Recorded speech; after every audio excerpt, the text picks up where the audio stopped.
All right, today I'm gonna be interviewing Marcus Malou, and my first question is, tell me about yourself and your involvement in the gym and the fitness industry. My name is Marcus Malou, owner and trainer here at the gym. Been in this for about 20 plus years. Train a lot of athletes, but overall, I think it's just a opportunity to be able to mold the youth. Right. For I've seen kids come and go, graduate from college, and then it's like the 8-year-olds now become seniors. Right. It's like, overall, I just love every generation holds a different group, of what they need to work on. And then for my second question, what education or certifications or experience helped you prepare to become a gym trainer / owner? The streets. Understanding how to hustle. Right? Because there's a lot of people that you could easily go and get a certification, but then there's a saying that says you're certified but you ain't qualified. And people need to understand, like, once you get a certification, you need to pretty much put it to use. There's a lot of people that got degrees, but hasn't used that degree of what business that, if they got a business, kinesiology, instead of doing what they went and got a degree for, they're working a 9 to 5 somewhere else. Right, not what they're supposed to do. Yeah, so I feel like the biggest thing that life has taught me was, implementing whatever it is that you want to do. You got to work and you got to work. Now, don't get me wrong, you still got to do reading, right? Read up on everything that you got, right? So for me, I do a lot of studying of what muscles, how to prevent injuries, how to make it, faster, stronger, right? What happens when you hurt something? Do you exercise around it to build it? Things like that. But, so I just believe, like, you got to put your mind into everything that you're doing, and you got to do it every day consistently. Right. And then for my third question, from your experience training clients, what mental or emotional benefit do people gain from going to the gym besides physical changes? Mental, right? A lot of mental. It becomes, before you see changes, you kind of have to get all of your mental in a safe spot to be happy with what you're about to go through. Right? Like, before you start the dieting, you actually gotta love working out. Right? And then after you get past the love working out, now you gotta love how to be disciplined with the food. Right? It doesn't happen like overnight. So I feel like everybody comes with different challenges. Right? Like, for example, your mom and I love Snicker bar ice creams. So we have to be mentally tough on, like, hey, let's do this once a week instead of like every other day. So I think, yes, self-control. But there's a lot of things that happen before the physical changes. The mental has to change. I understand that. And then for my fourth question, how does going to the gym impact stress, anxiety, or overall mental health for your clients? They get everything out. So for an hour, I make them forget about everything that they're going through, right? And I think that's one of the biggest things that I do is I have to make sure that they leave differently than when they came, right? Because sometimes 5 o'clock in the morning is way too early, right? But then again, if you wait until 7 p.m., it's way too late, right? So either you get it up in the morning and get it out of the way, or you get up and go through your daily life and your daily routine, and then, this, how many times you seen your mom or your dad tired after work?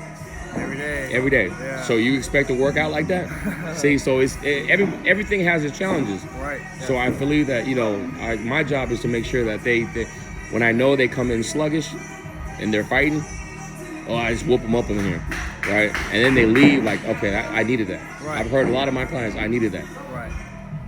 And then for my sixth question, in what ways does the gym help people socially? Different ethnicities, right? Different personalities, right? You get in a group setting, just like athletes, you get to see all the differences of what you got to be able to deal with, right? Because it's like a workspace. Right. You see everything around you. Out of 30 kids in here, you may not get along with about 10 of them. Right.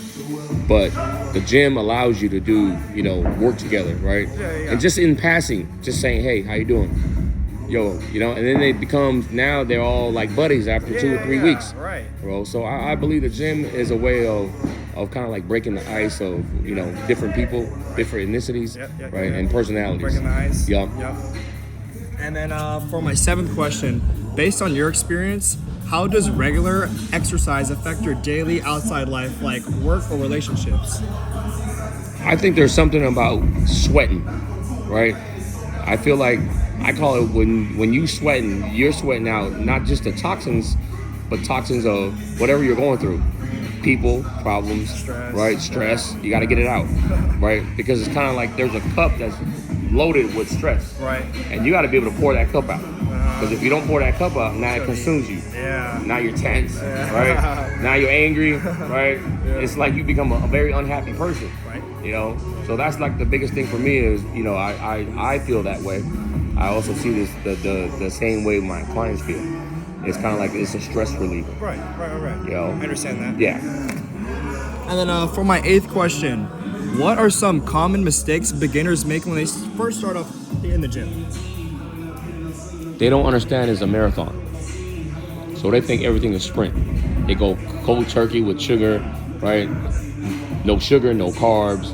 Like they went gun ho without understanding, like you got to get into being consistent in the gym, right? And then when you start being consistent in the gym, okay, now what is the next thing? Okay, let's work on a diet, right? And sometimes it ain't about just jumping on a diet, because you have to understand it has to be a way of life, you know? A habit. It's a habit, Right. right? So be realistic with how you change certain things, not just go cold turkey. Right. You know, remove certain things like bad habits. Like, don't just remove sugar all the way. Like, hey, I'm not gonna eat snacks after 6. You know, and it's hard. It's hard. Yeah. Right. You know, because if we were getting paid to be in shape, I think everybody will still struggle with, you know. Yeah. So I feel like it's a lot of that. That's one of the mistakes that I see, is a lot of people fail to realize that there's levels. Right. Be consistent, then work on, okay, what works for me. Like you said, it's a marathon. You start off somewhere and. Yep. Yeah. And then for my 9th question, how does regular exercise affect things like sleep quality, energy levels, or just based on focus that you've seen with your clients? Well, it's only an hour, right? It's only an hour that you get in here. The other 23, no matter how well you lift and how good you sweat, you still got to be able to cope with the other 23 hours after you leave here. Right. Yeah. You know, so I feel like, you know, people always use the gym like, yes, it's a great stress reliever, but that's only 1 hour out of your day. Right? At the end of the day, you still got to be disciplined enough to go to sleep on time. Right? Stay off your phone from strolling. Right? Because that affects your sleep. Not only just the gym, but outside of that. Outside, because you got to understand, you got to have a plan. Like, you only 1 hour in here.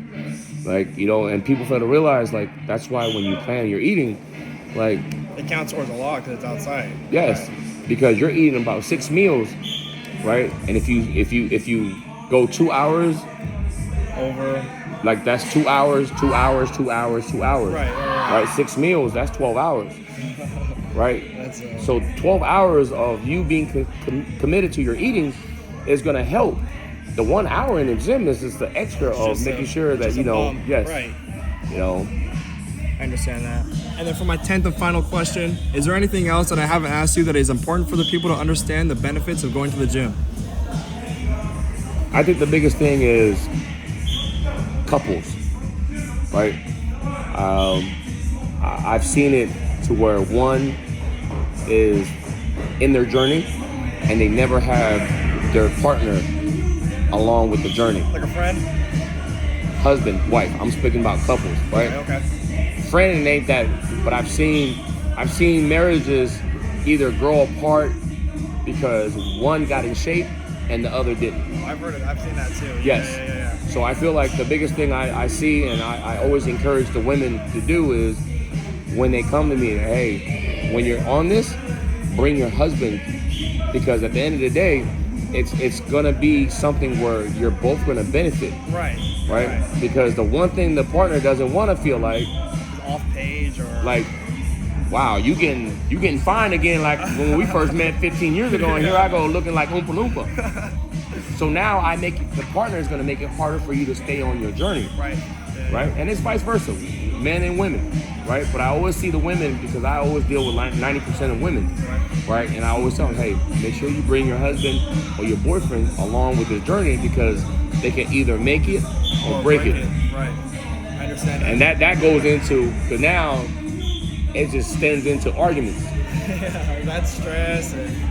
So it's like 1 hour is killing you right now, right? Even though you look good in the mirror, you're like, oh man, I gotta hear him or her tell him like, hey, you're committed to this. How about us? You know. I understand that. So I think that's the biggest thing that that you can touch on is couples. Okay, cool. You know? Thank you so much, man. Yes, I sir. appreciate this interview, your time and effort, everything. Thank you. First stop.